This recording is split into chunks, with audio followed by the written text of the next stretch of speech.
what's the most common problem that you come across that realtors and their clients run into during the home buying process?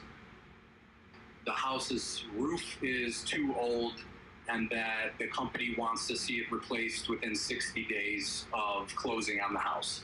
Okay, so since you mentioned roof being a primary issue, tell me, is this before the appraiser would look at the property? Like, how soon would you find out? Because there's a chance that if the appraiser doesn't have an issue with it, is there a chance the insurance company might, or vice versa? Absolutely, yeah. I mean, there is an inspection company that's commonly used by a lot of carriers called Mueller Inspections. There's one of the large ones. And what happens is the insurance carrier will hire them to go out and inspect a house after I've uploaded a policy for a closing. And then, they might say the roof looks like it is, a workable age of 15 years old.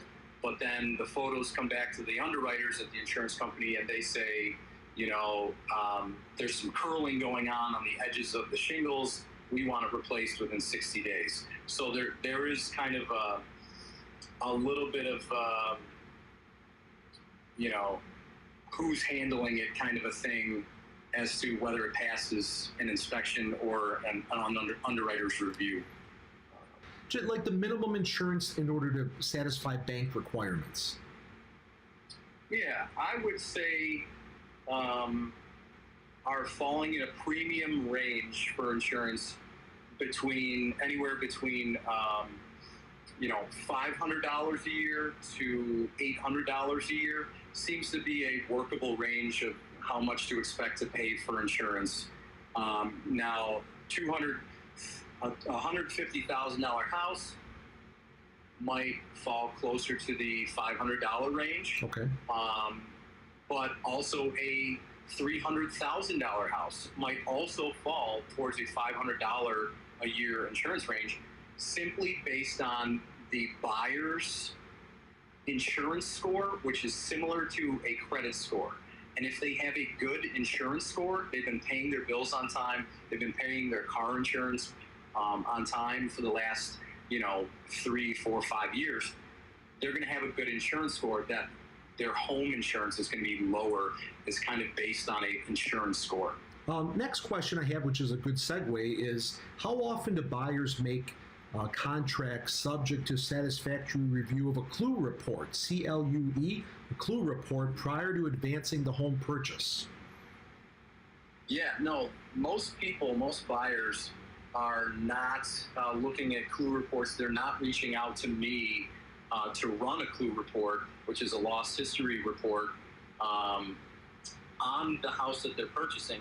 They're not asking me for that until they've already advanced their home purchase to a point where maybe they're closing in 30 days and their lender is already asking them, hey, where's your proof of insurance? So they have not even considered, most people are not even considering the history of the house's losses. So when I do talk to them and tell them, did you know that this house had a $15,000 water loss last year? They're surprised and they have no idea that this happened. They want to know more, and I don't have those details. That's got to come directly from the seller. Next question. How big of a problem is it to finance a home with Federal Pacific breakers? And then tell me, whatever 60 amp service. I know that when we teach the home inspection classes, we know that that's sometimes a problem. It'll come up and people say to the inspector, can I get insurance with a 60 amp service? Well, how about fuses compared to circuit breakers? What's your feelings on all of that? Yeah, no, Federal Pacific, that's a bad thing to have. Those have been known to have issues and potentially cause fires. The house that I purchased had fuses in it, and they were Federal Pacific fuse box. I immediately had that switched out, and cost about $3,000 for 2 panels to be installed because it was a 2-family home. So that is some knowledge you can pass along to your future clients, is that you want to upgrade away from fuses to breakers as soon as you can afford to do so. A single panel might be $1,500, $2,000. maybe $1,000 if you get lucky, find the right electrician, but it's going to be a couple $1,000s to upgrade that. And as far as the 60 amp service, a lot of the companies that I represent, which is I have about 20 different home insurance companies that I represent. I would say most of them want to see a home that has at least 100 amp service. There are a few companies that will accept 60 amp or less than 100. That just technically limits what your client is going to be able to, what company they're going to be able to choose for their insurance. It kind of restricts you. So the more updates that a home has, plumbing, furnace, roof, electrical, the better off they're going to be finding insurance, the easier it's going to be, and the more options they're going to have in carriers.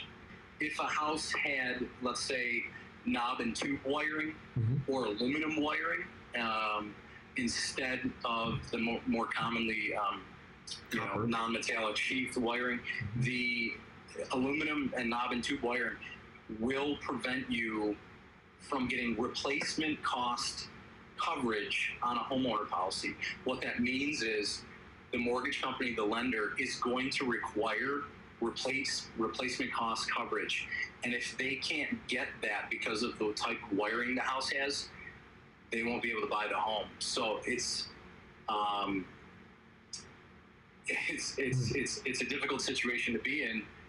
I guess those kind of sales might have to be cash deals, because a lender wants to see replacement costs. And if your house has aluminum or knob and tube or Federal Pacific, and you're not going to upgrade it within 60 days after closing, then they won't give you insurance. So if you can guarantee that you're going to replace the Federal Pacific within 60 days, they will give you insurance. Okay, so that's good to know. What should realtors know about using their personal car for business? Right, that's a good question. So as many of you know, ride sharing and food delivery are kind of a hot button in insurance right now. So they will not cover you if you have a car that you're using and you have an accident while you're doing food delivery or ride sharing. That is why Uber, Lyft, DoorDash have their own policies that cover drivers that have signed up to do this service. So with regards to business use, is what we call it, business use of your car, most insurance carriers that I represent have wording in their contracts that allow the business use of a car for certain occupations, such as pharmaceutical reps or some kind of representative that would drive from business to business, realtors and insurance agents. That is an occasional business use, which is allowed. Okay.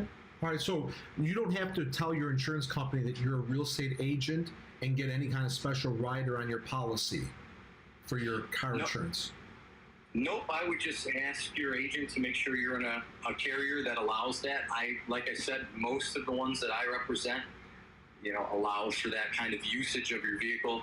However, business content, such as a business laptop that is stolen or damaged in a car accident, out of a car, stolen out of a car, is not covered normally by your car insurance and would also not be covered under a homeowners or renters policy that you have, which most policies will limit you to $1,000 of business contents coverage for your laptop. So that is something that you can add to your homeowners or renters policy to properly protect your $2,000 laptop.